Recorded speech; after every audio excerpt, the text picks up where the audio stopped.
Hello, and welcome to Fresh Fruit Concepts to Maximize Flavor and Minimize Waste. My name is Kathy Powers, and joining me today for today's webinar is Chef Samantha Gasparo. Before we get started, I'd like to thank our sponsor, the National Watermelon Promotion Board, who promotes watermelon in the United States and in various markets abroad. They are funded through an industry assessment paid by more than 800 watermelon producers, handlers, and importers. Their mission is to increase consumer demand for watermelon through promotion, research, and education programs like this. Did you know that the per capita consumption of watermelon in the United States is about 16 pounds, and that over 5.3 billion pounds of watermelon are consumed in the United States? A few housekeeping items before we get started. The recipes can be found at healthyschoolrecipes.com. Webinar is approved for continuing from both the School Nutrition Association and the Academy of Nutrition and Dietetics.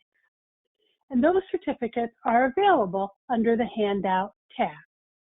We will also email those to you after the webinar. During the webinar, all attendees will be muted.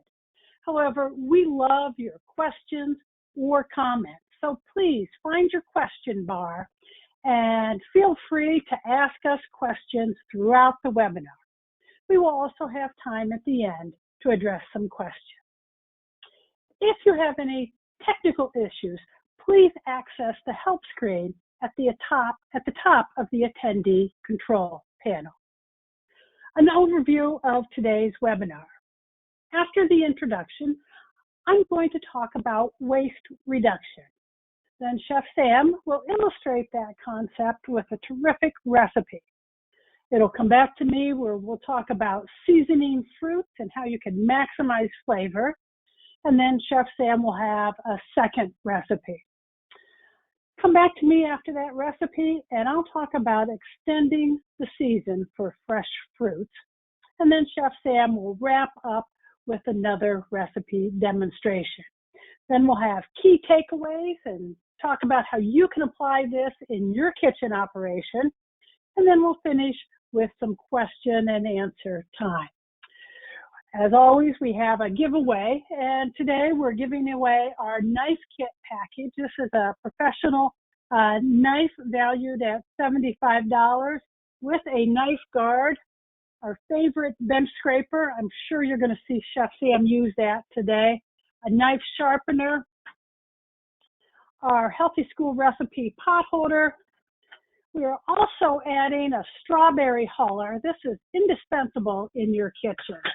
And then today, special, we have added to that a watermelon cutting board that would be great for a fruit charcuterie platter, and then some additional watermelon swag. That's the grand prize. We'll have two additional prize winners that will win the watermelon cutting board and additional swag. The objectives for today's webinar, there are four. You'll develop the culinary skill necessary to prepare and serve healthy, flavorful school meals that include fresh fruit. We'll demonstrate healthier cooking methods that apply the principles of the dietary guidelines for Americans. You will be able to utilize techniques that extend the seasonality of fresh produce and reduce food waste. And you'll identify key features of recipes that increase kitchen efficiencies and ease recipe preparation. So let's get started with a poll question. We'd like you to tell us what you think is the top watermelon producing state in the United States. Do you think it's Florida, Georgia, Texas, California, or North Carolina? So take a moment and tell us what you think is the top watermelon producing state in the United States? We give about for each poll question, and we'll have a number of polls today. So this gives you practice in figuring out how to use the poll. So take a moment and find the button and tell us what you think is the top watermelon producing state in the United States. And I have to say, we're going to be surprised by the answer here. The poll is wrapping up, and you said that 31% of you said California, followed by Georgia, and then North Carolina, Texas, and Florida last. I hate to break it to you, but Florida is the top watermelon producing state in the United States, followed by Georgia, Texas, California, and North Carolina. Thanks for participating with that first poll question. Now we want to talk about waste reduction as related to fresh fruit and vegetables, primarily fresh fruit. First, a little statistic. This is from the School Nutrition and Meal Cost Study that was released in 2019 from the USDA. And they show that the largest wasted item is vegetables, followed by milk, vegetables at 30.9%, followed by milk, and then fruits and 100% fruit juice. Think about it for a moment. Between 25 and 30% of fruit and vegetables are wasted in schools. Think for a moment what you are spending on produce in your operation, and that at least 25% of that is going to waste. Wouldn't it be wonderful if we could reduce the percent going to waste, thereby reducing our cost? About 21% of the calories available in school lunch programs are wasted. This is one of the reasons why it's so important that we focus on always improving the quality and the flavor of the meals that we're serving students. So today, as we talk about waste reduction, typically or traditionally, waste reduction is discussed in terms of reduce, reuse, and recycle. And we're going to follow that format. We're going to talk about reducing. As we talk about reducing in the trim and not throwing away as much of the product, we're going to talk about reusing as we talk about the concept of root to stem and cross-utilization.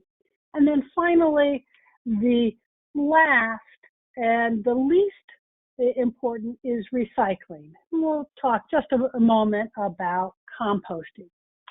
First thing we're going to talk about is trim, not trash. You'll see in the middle picture here that a strawberry is being hulled using the strawberry huller. And this is one of the items that we're giving away today. Now, I know many of you are probably serving fresh strawberries with the stem on, and that will, of course, reduce the waste even further. But if you're cutting strawberries to use in a salad, you want to be careful not to just lop off the top of the strawberry. Your waste can be between 10 and 15% of the product. So if you're paying $3 a pound and 10% of that is waste, for every pound you have 30 cents in waste, and you want to minimize that as much as possible and reduce the trim whenever possible. This holds true with vegetables too. How often do we see an inch or two taken off the top and the bottom of carrot and celery, when in fact you need just a fraction of an inch to trim those products. Be mindful of your trim. Chef Sam always recommends having a refuse bucket at your station. And she recommends that so that you're not always running to the garbage can, that you have it right there. But it's also useful in looking at and understanding what waste you have with your trim product. Always be mindful of the waste and think about ways that you can improve and decrease the waste. I have a picture of the kiwi here with the skin on. The skin is completely edible. If you haven't tried it yourself with the skin on, I would encourage you to try a kiwi with the skin on. It tastes just the same. And I bet many of you are serving kiwi fruit with the skin on, and students find them completely palatable, just as we serve apples or pears or peaches with the skin on. And sometimes the trim actually can be utilized.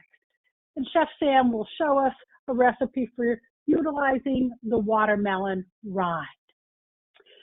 Well, as I was speaking previously about carefully trimming the product, developing the culinary skills to be better at trimming products is important.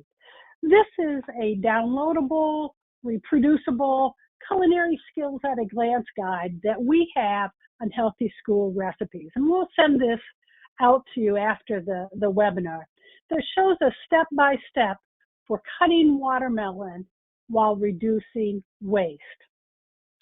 I also want to talk about a concept called root to stem, where we're using more of the product. This is a bit of a riff on the chef concept of snout to tail or tail to snout, where we're using all of the animals. The chefs I used to work with said they used everything but the oink in a pig. The same concept can apply to produce, where we use as much of the product as possible, from root to stem. Some examples would include utilizing the zest from citrus fruit. We're going to throw away the rind. Why not take a microplane and take the zest off? If you take the zest off the lemon, the lime, or the orange, that is so powerful, such great flavor. And if you don't have a use for it right away, you can always freeze it and then freeze it in portions that you'll use later on. Here we have a picture of broccoli stems, completely edible. Often these get thrown away.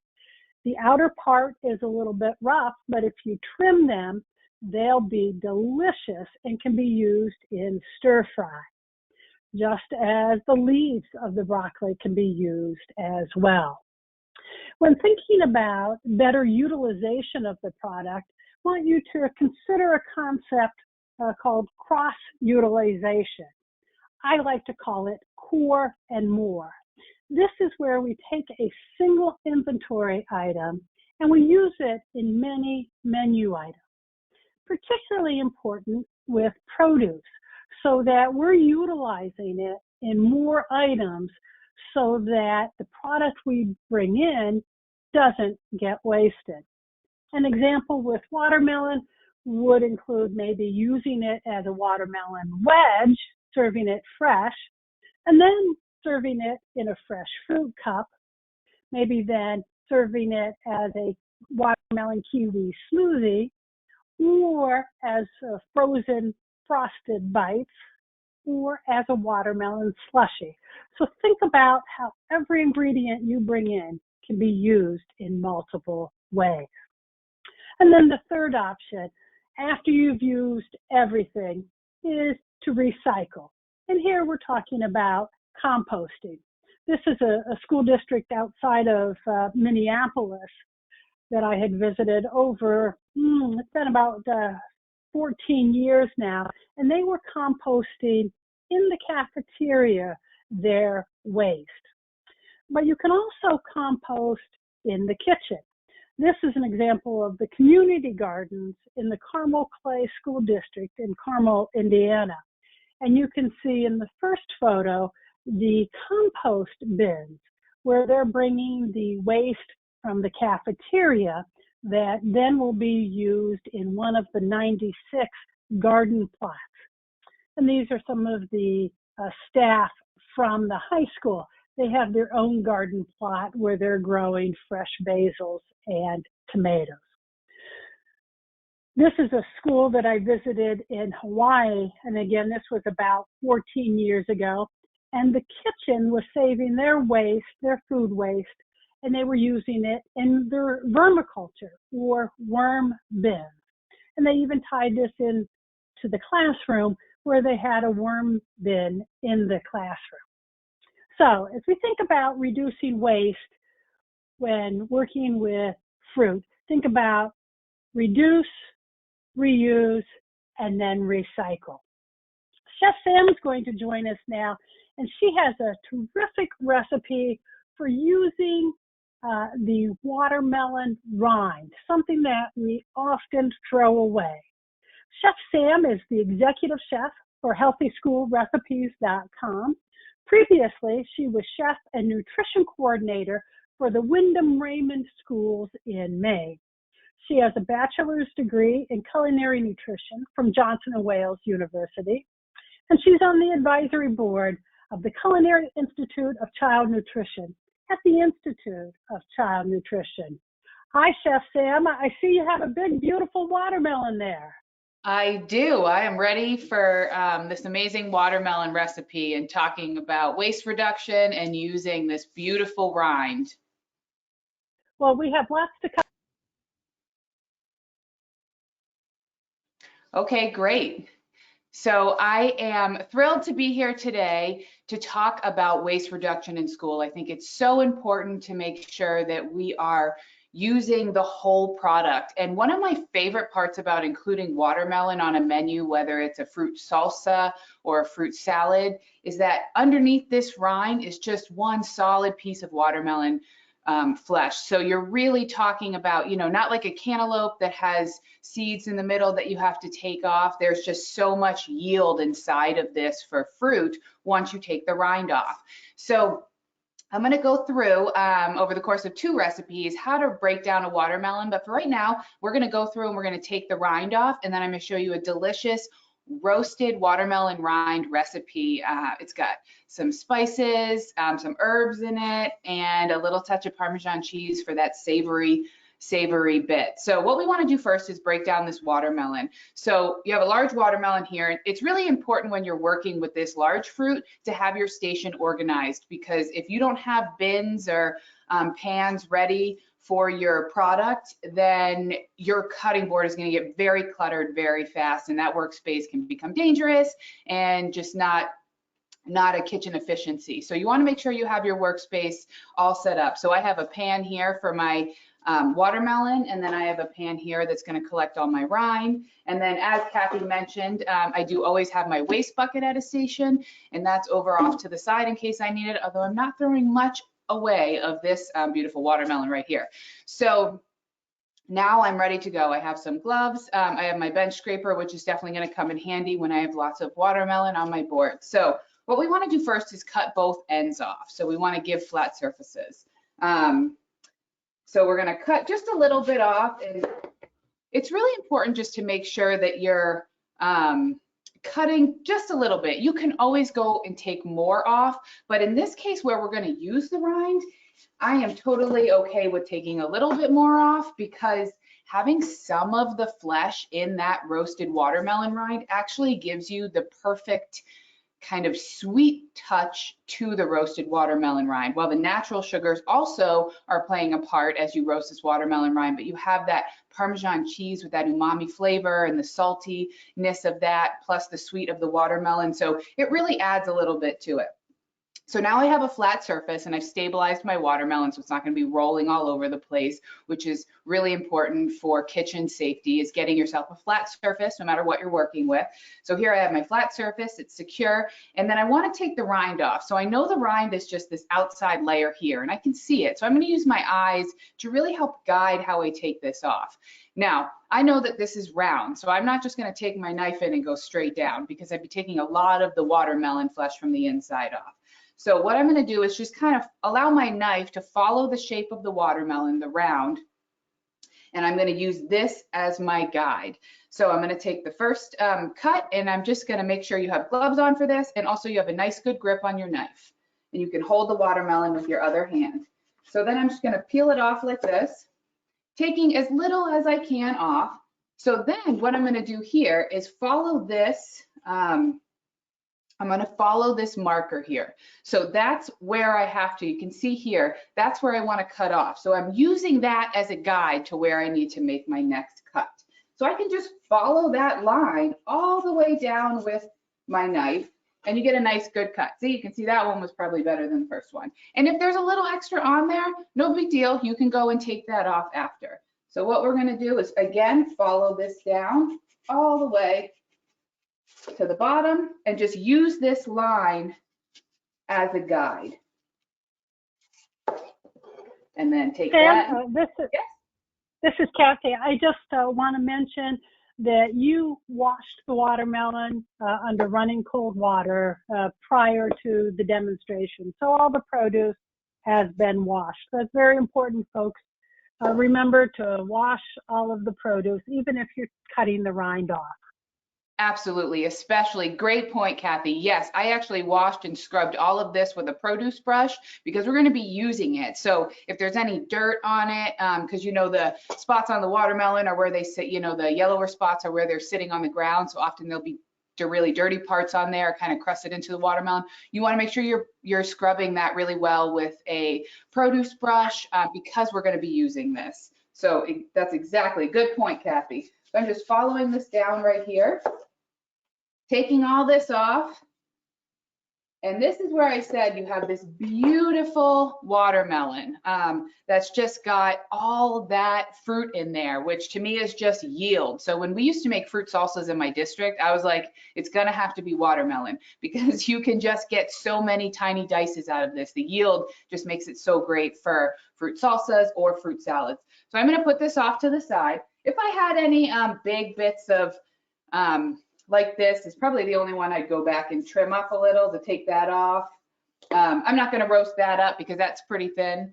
Not going to be the same as the other side. So now I have a nice clean watermelon. It's a good idea to go, you know, not rush through that. Don't go too fast and just take your time as you learn to see as your knife and your eyes kind of work together to guide around that watermelon.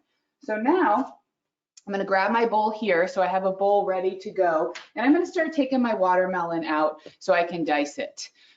So here we have the two sides of the watermelon. We have the outside layer here, which has a little bit of a waxy sheen to it. It's not wax, but it feels like that. So you want to be careful with that. And then I'm just going to start cutting. And you want to go plank, stick, dice. So these are my planks, and then I cut them into sticks, and then I'm going to go dice. So hold it, keep your fingers over, and I'm going for about a 1-inch dice. And then I'm going to use my bench scraper to pop it right in there. So you want this 1-inch dice. And what's going to happen is you have this nice piece of watermelon there, and you have this the rind, and that's about the size you want. And that watermelon is going to get sweet when you roast it. It's going to help bring all those flavors together and add some sweetness. So I'm just going to keep cutting. Again, like I said, you want to cut from the inside because that's not going to give you as much pushback, and it's less likely that your knife is not going to slip, which is important, especially if your knives aren't particularly sharp. So then I'm just going to take this here, cut it into 1-inch dices. You never want to use your knife to scrape up like this. From personal experience, one of my first lessons in culinary school was if you don't get over that lip of the bowl and you're going really fast and it kicks back, you can definitely hurt yourself.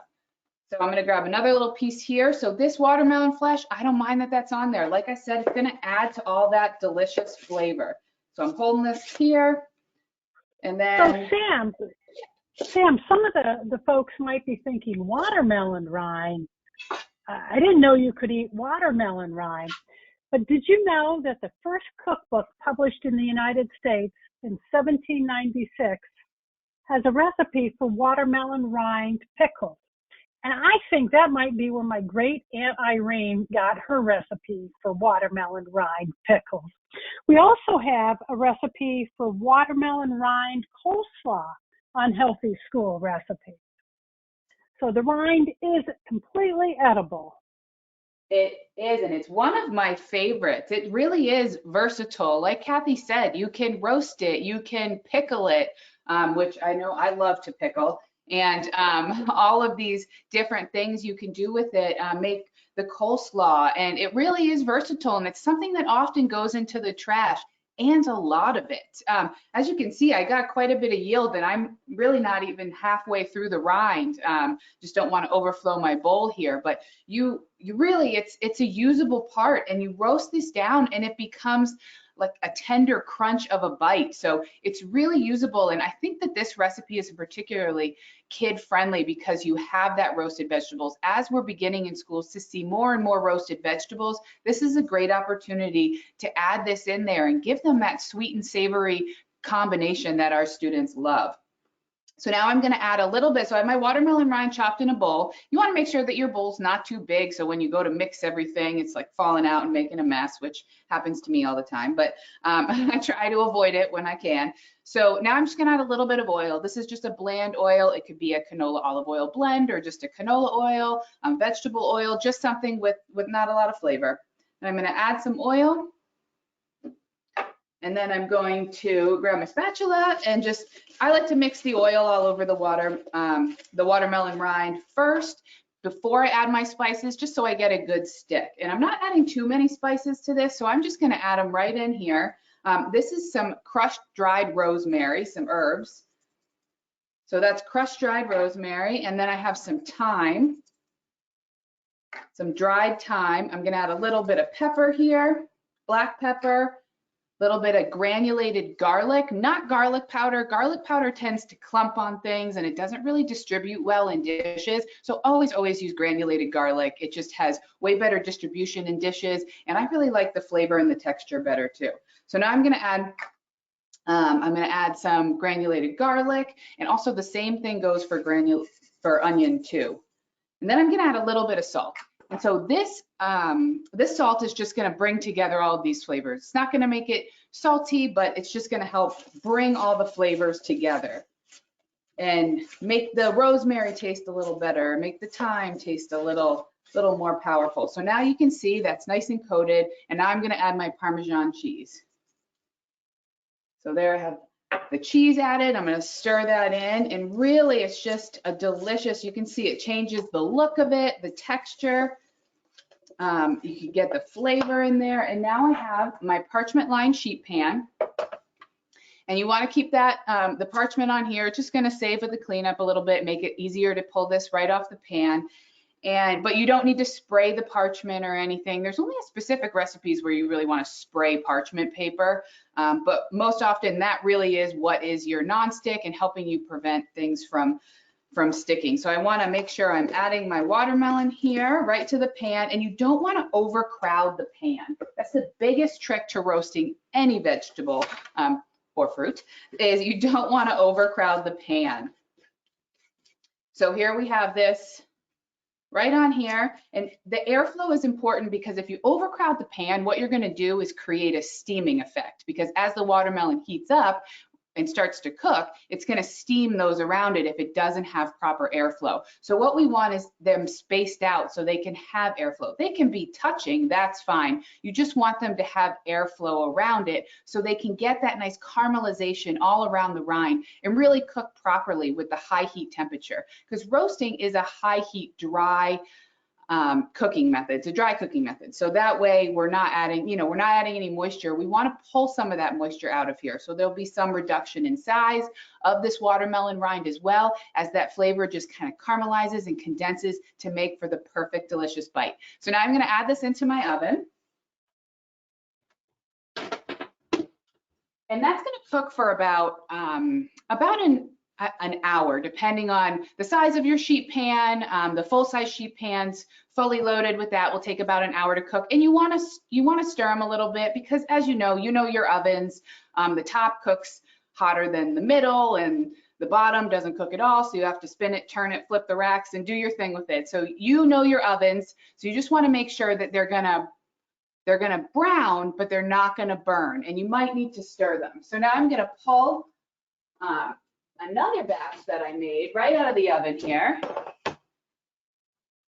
And I have this beautiful watermelon rind. It's nice and roasted, as you can see. It's smaller in size, but you have that caramelization. There's no burn. It's a little stuck in certain places, but that's what makes it so good. And the sweetness in this watermelon really helps to bring out that delicious flavor and create really the ideal caramelization environment for roasting this fruit. So what a great way to use watermelon rind. And now we're going to have you rate this recipe.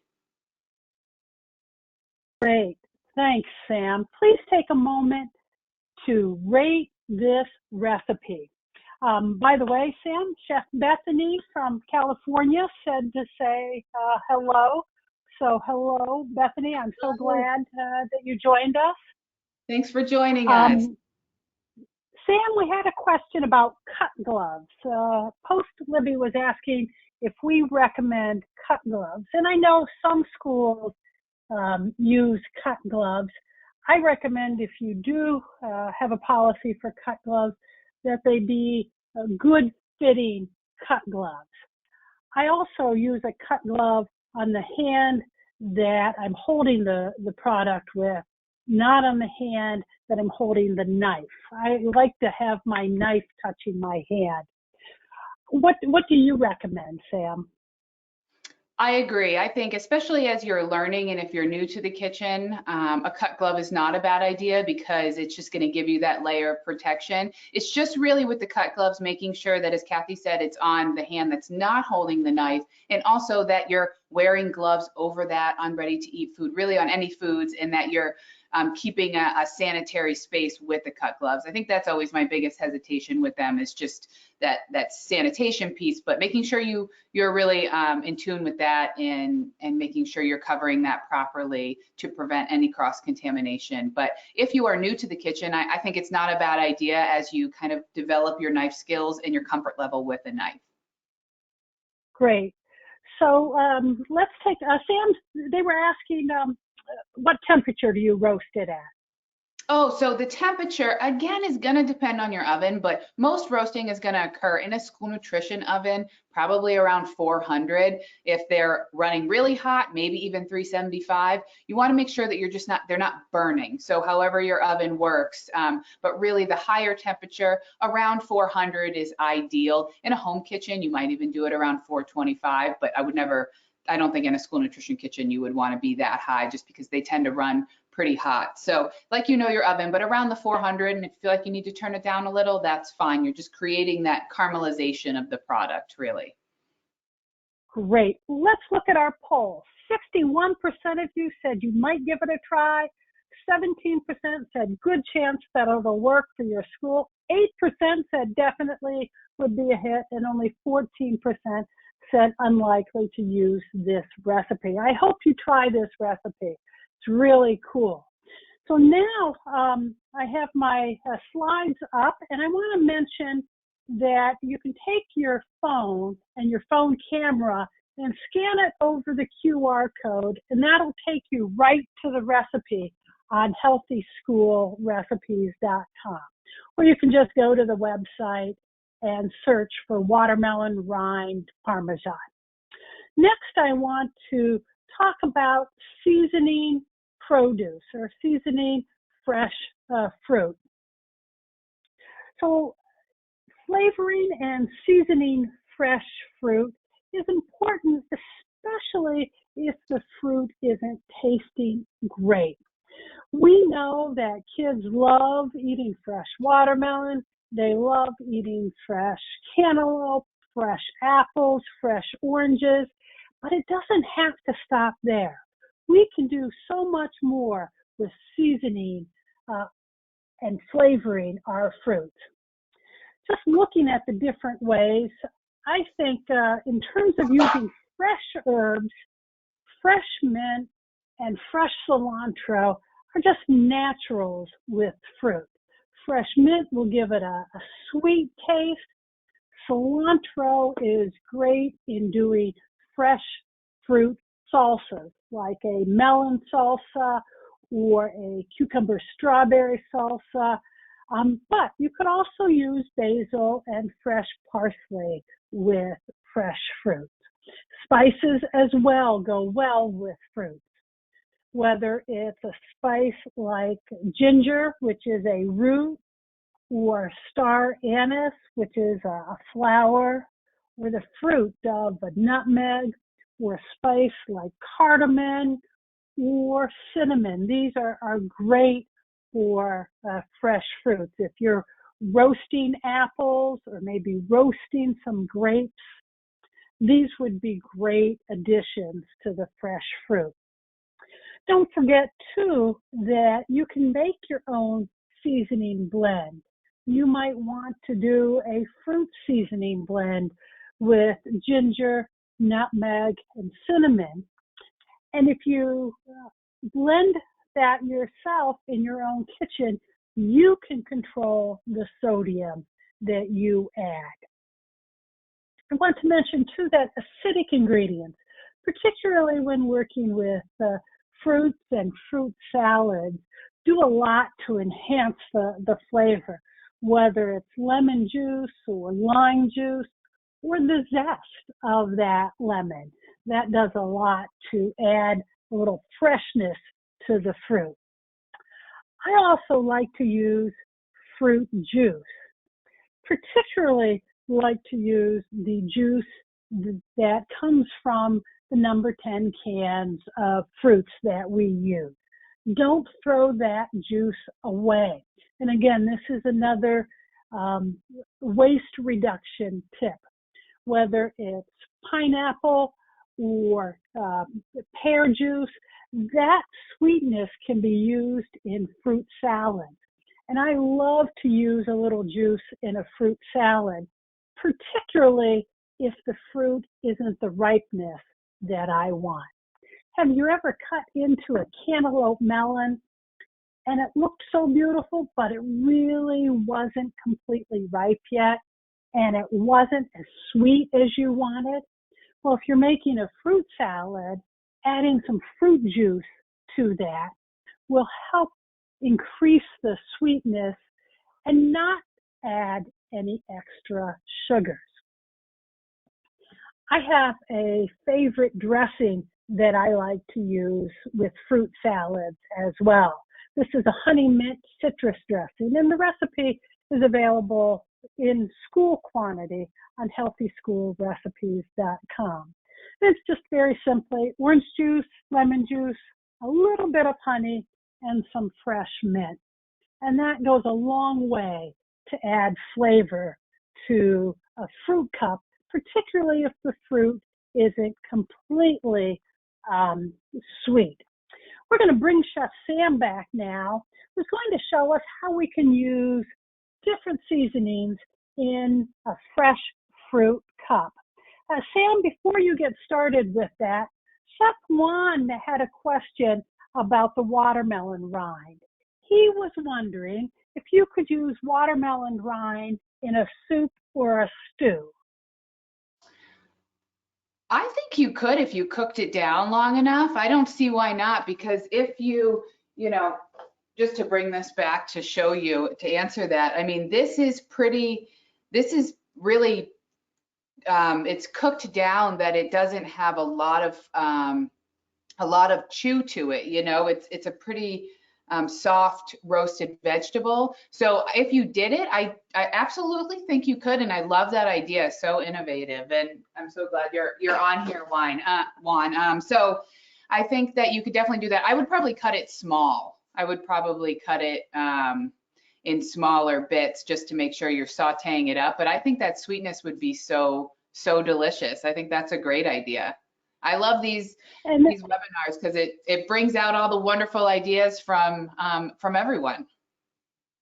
One more question, Sam. Iris was asking about the watermelon rind Parmesan, if that would count as a fruit or a vegetable. And Iris, that would count as a fruit.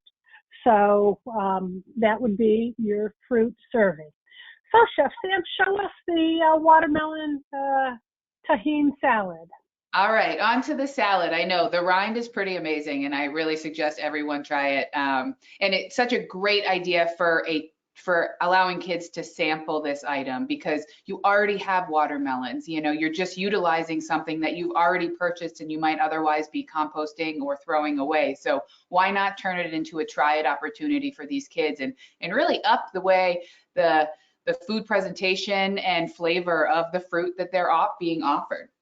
So now we're on to our salad, which is really simple. Just we're going to continue breaking down this watermelon here. So we have the big watermelon that we took the rind off before. And one thing I like to recommend to people who are new to knife skills or aren't familiar with, aren't used to using a knife is to really maybe even cut this in half first and start there, because the smaller you start with something, the smaller the product is, the easier it is for you to cut. If you aren't used to having, working with a knife, then something this large can be daunting. But what we're going to do is cut it into rounds. So you can always cut this in half and just work with it in 2 portions. So I think but I'm going to show you, you're just going to cut this into rounds, just like the culinary skills demonstration. You can catch that there if you want. And then you just want to make sure your fingers are curled over so you're not protecting them, even your thumb, because that one hurts just as much too, I like to say. And we're just going to cut this into a round here. And now we're creating our planks. So this method of knife skills is plank, stick, dice. So we want to cut planks, then we want to cut sticks, and then we want to make a dice. And what this is going to do, it's going to ensure that all your dices are the same size. So we have our pieces here, and now I'm just going to put this off to the side. You can finish cutting that later, but here are my planks for the sake of time. I have planks here, so you can stack them if you want. If you're not used to it or you're not familiar with a knife, you can do one at a time. So we have our plank, and then we're going to go into sticks. This is a fruit salad, and in this fruit salad, I'm going to have some canned pineapple. So I want to think about the size of the rest of what I'm cooking. So we have size consistency, which is really important in presentation as well as eating a fruit salad. So you want it to look nice. You want that size consistency with the bite. So I'm going to be using some canned pineapple here. So I want to go with that. I also have some cantaloupe that I've pre-cut up. So we want to go with bite size. We want to make it easy for these kids to just take a bite and go. We don't want really big chunks. So now we want our sticks to be that size. So we're going to go with about, I'm always bad with inches, but probably about a 1/2 inch dice here. So these are my sticks. And then all I have to do is turn this, and I'm going to go 1/2 inch dice again.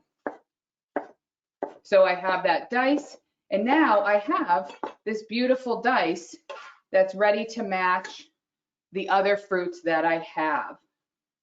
So now I'm going to grab my bowl here. I have everything at my station ready to go, which is so important, as I mentioned, with watermelon, because you really want to make sure that as you can see, half that watermelon quickly took over my large cutting board. So I'm just going to do, again, I'll do one more plank here so you can see how big they are. And this is what I'm talking about, yield, and why I love watermelon so much, because look how much that is for just one round of the watermelon. So now we have this here. Really going for that size consistency, that nice bite here. And now we have our watermelon diced here. So I'm going to add my cantaloupe to this. And it's mostly watermelon for those vibrant colors. And then I'm going to add my pineapple. And really, combining fresh fruit and canned fruit is a great option because it allows you to use something that is canned but also cut fresh items. So you could also switch out the fruit in this. You could use honeydew melon in place of the cantaloupe or any other fruit you had. And then we want to stir this together. I really find that when it comes to this, my hands are often the best tool in the kitchen as long as they're clean and you have gloves on. So the next thing I'm going to do is add some lime juice, as Kathy mentioned. This is going to help bring out flavor. I'm adding my lime juice here. It's going to help just add, it's going to brighten the fruit up. And then we're going to add a little bit of, this is tahini. So this is something that students are loving. It's a salty, it's a little salty, but it's got lime in it, and it's just got this great flavor, and it brings this like sweet, spicy, salty element to a dish, and this is great for a fruit salad. So this is tahini, and I know students are really loving this. So now I'm going to stir this together. However, it's got salt in it, so you want to be careful about adding it too early in the process. This is something that should be added right at the end. So this would be going right for service. Otherwise, you could prep all of this out and then just hold that till the very end.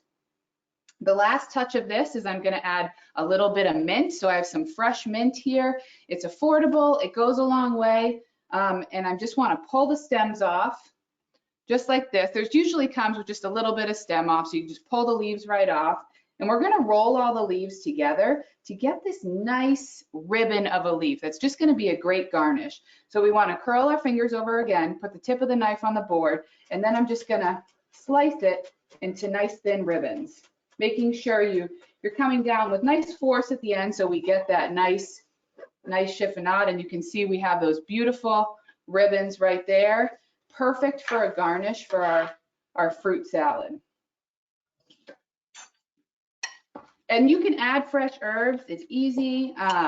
It's delicious. It adds a pop of color. If you were serving this through K through 5 ages, you know, maybe leave the green out because they're not usually huge fans of that, but you could also add a little cilantro into this. You could switch it out. Really what you have on hand would work well to help develop these flavors of this dish with the tahini flavor and all of the fruit and the lime juice, which is really gonna make it pop. So now we'll have you rate this recipe. Terrific. Thanks, Chef Sam. Take a moment to rate this recipe. Do you think your students would like it? Unlikely to use it? Might give it a try? Good chance that it'll work? Definitely will be a hit. So Kelly was asking, why do you wait until right before service to add the salt? Particularly with fruit. Okay, go ahead, Sam. Oh, no, go ahead, Kathy. You can answer it too. I was going to say, particularly with fruit, because it's so high in water content, salt will draw out the water. So it'll draw out the liquid from the fruit, the same as it does with a cucumber. So it draws out the liquid. So you want to be careful not to add it too soon. So the poll has closed. Let's take a look at the results.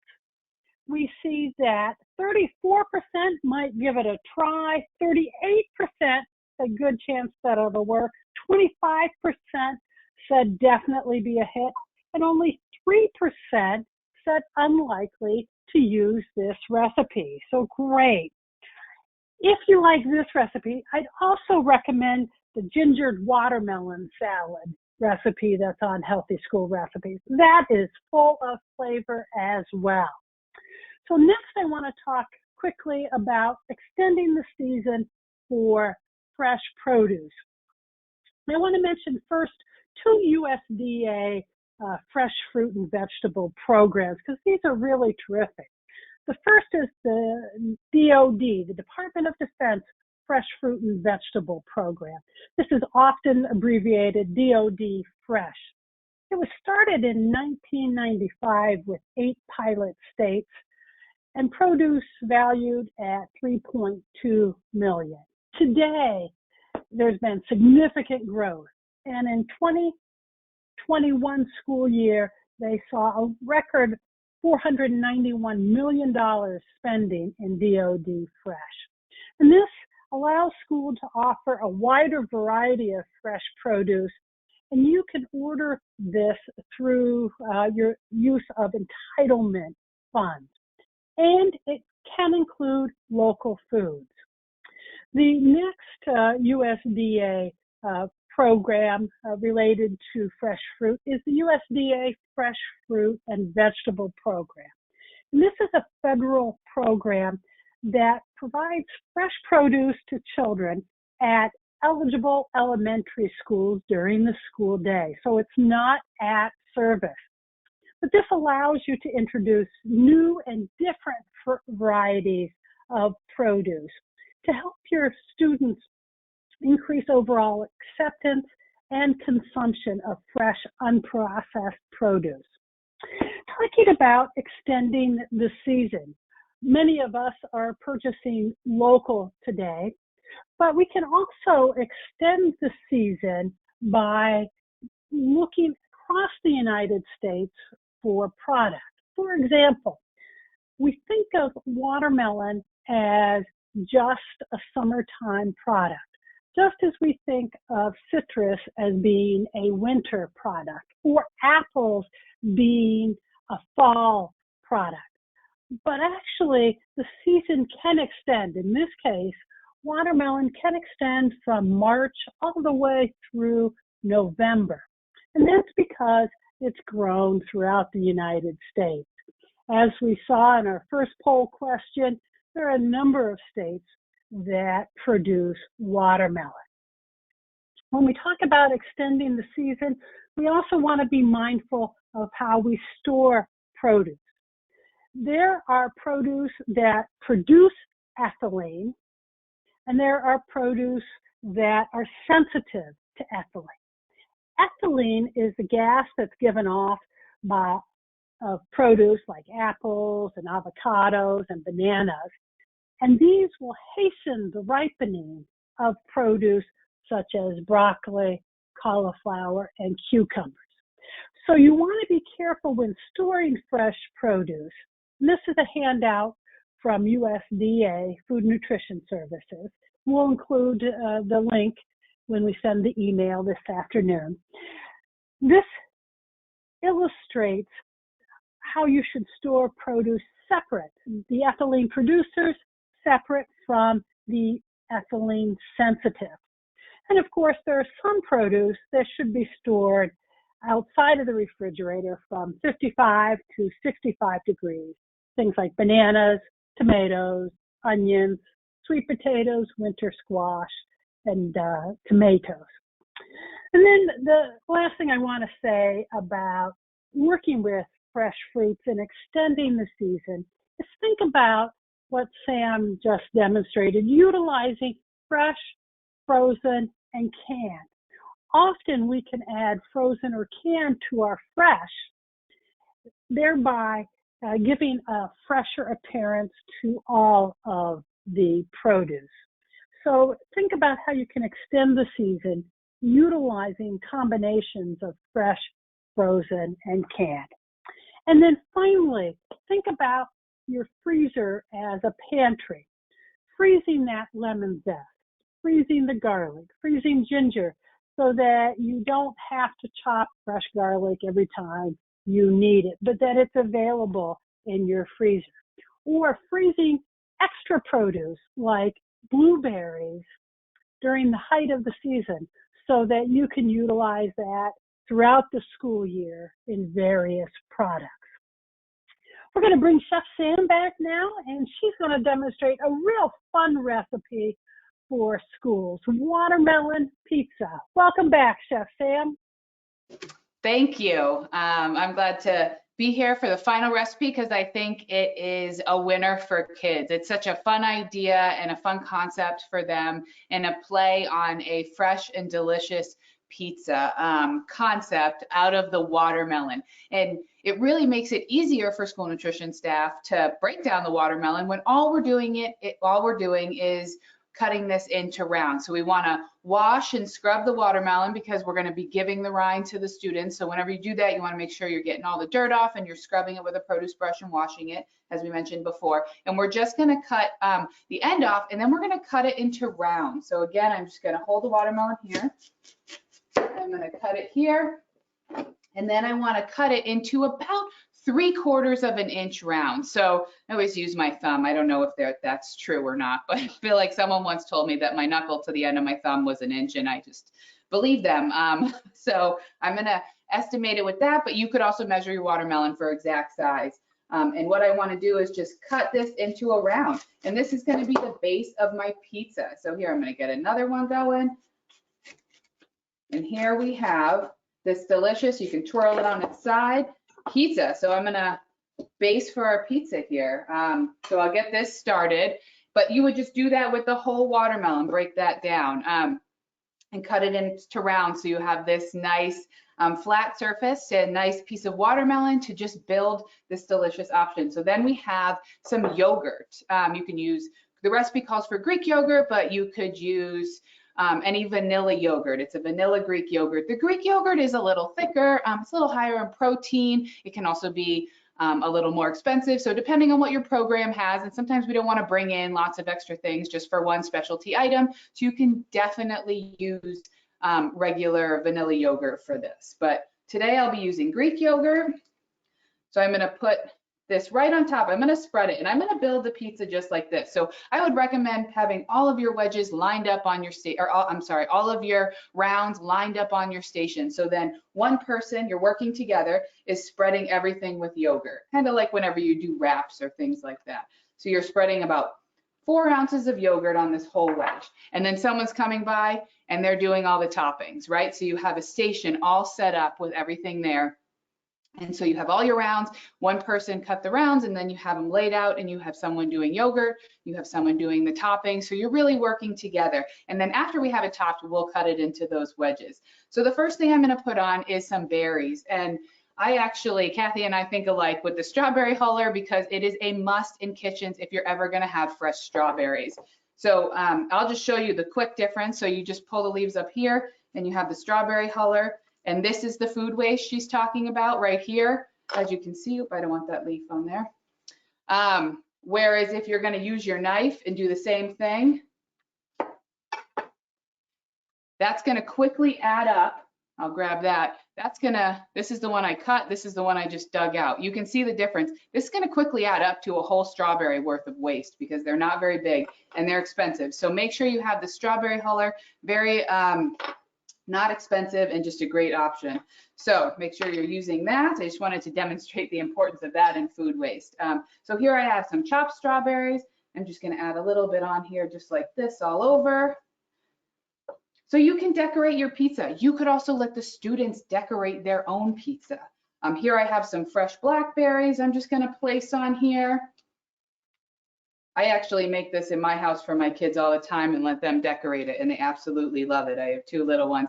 And I'm going to use raspberries because my grocery store, blueberries are just hard to get, fresh blueberries right now for me. So frozen, you could thaw and use them. If you do that, make sure you drain them so you're not, they're not bleeding that juice onto the whole pizza here. And then I'll add a little bit of coconut here for some nice flavor. Then I'm going to add some almonds. If you're a nut-free facility, don't worry about it.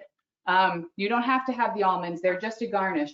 And then a little bit of that chiffonade mint that I just had for that lovely flavor. And then you can just cut it into wedges for your pizza. And then your students will have this beautiful pizza. I don't know if that froze, but that beautiful pizza ready for your students. So whether you build it for them or they top it themselves, it's a great fun option for them to be interactive with their food and enjoy a nice little fresh watermelon dessert. And now we'll have you rate this recipe. Great, thanks, Sam. Take a moment to rate this recipe. How likely are you to use the sweet watermelon pizza? What a fun activity for the kids. Lisa commented that they use pepitas often in place of a nut. What a great idea. Thank you for sharing that, Lisa. So take a moment to rate this recipe. The poll is about to close, and we see that 42% of you might give it a try. 23% said good chance that it'll work for your school. 24% said definitely will be a hit, and 10% said unlikely to use this recipe. Thanks so much. Now, as we're wrapping up, let's review our key takeaways for today.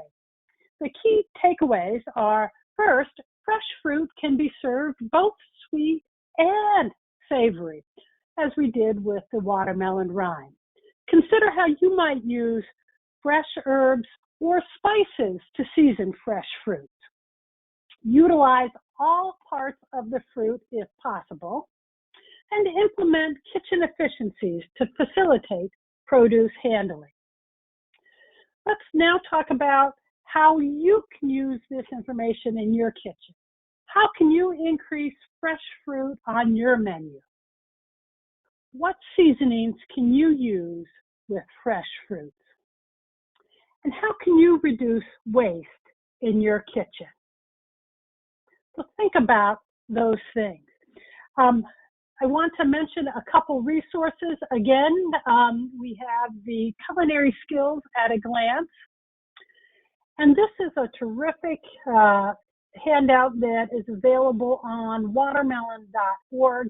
I just fell in love with it, and it helps us understand, based on the sizes of the watermelon, the total average weights, how much flesh we'll get, how many wedges you can get, how many cups and cubes, how much puree, and how much juice. And it's just a terrific handout. We'll send that link with the follow-up email. Chef Sam, let's take a look at what you have there.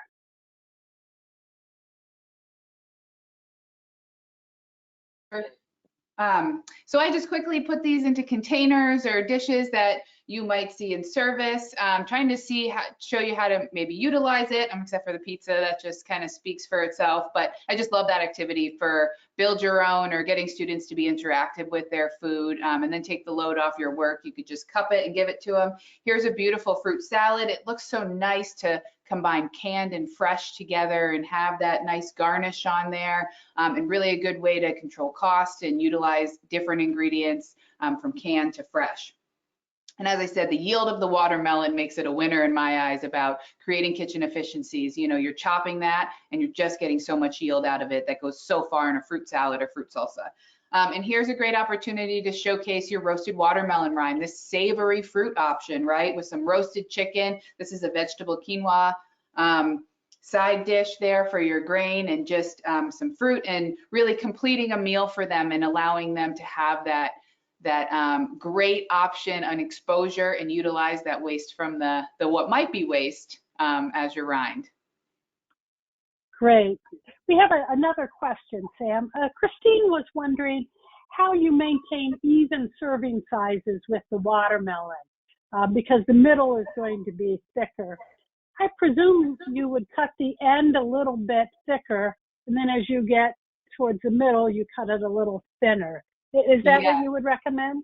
That's what I would do. And to some extent, you know, this is probably the hardest part about school nutrition and creating these recipes is not all pieces of fruit or food are the same all the time. I mean, it's a natural product. So you're going to have a little wiggle room with it, depending on some watermelons. I've seen them come in and they're like long and skinny, like stretch limousines, especially if you're coming from the farm, right? Or some are really round. You might get the minis, depending on, you know, what you have there. So you would have to play with it and just get the best yield that you can and really go for that half a cup. But there's some wiggle room because you're adding this extra fruit to it. So maybe if it's not the total half a cup of watermelon, you do have some of that extra padding there for your fruit component. And Juan says that he's going straight to his nearest farmer's market and buy himself a watermelon. Great job, Chef Sam, he says. Yeah. Thank you so much, Juan. Now it's time for our giveaway. So the knife kit with the bench scraper and the pot holder and the sharpener and the strawberry huller and the great watermelon swag and this cutting board that Sam was coveting earlier. The grand prize winner is Mary Williams. from New Bremen Local Schools. Congratulations, Mary. The second prizes are the cutting board and the swag. And the second prize winner is Renee Arbogast from Freedley Public Schools. And Iris Tirado from Concordia Charter Schools. Congratulations to our prize winners. We'll be reaching out to you to get your mailing address so that we can get those off to them in the mail. I want to thank our sponsor today, watermelon.org, the National Watermelon Promotion Board. We so appreciate working with you. It's such a fun and great product. As we wrap up the webinar, I want to remind you to take a few minutes to complete the evaluation when the webinar closes. We'll be sending you the attendance certificates for CEU this afternoon. And our next webinar is going to be with our dietetic intern, Peyton Ray. And that's on February 14th. Let global flavors transport your breakfast. Thanks, Chef Sam. This was terrific today. I had so much fun. We'll see you in a couple weeks at our next webinar. Have a great weekend and stay safe, everyone.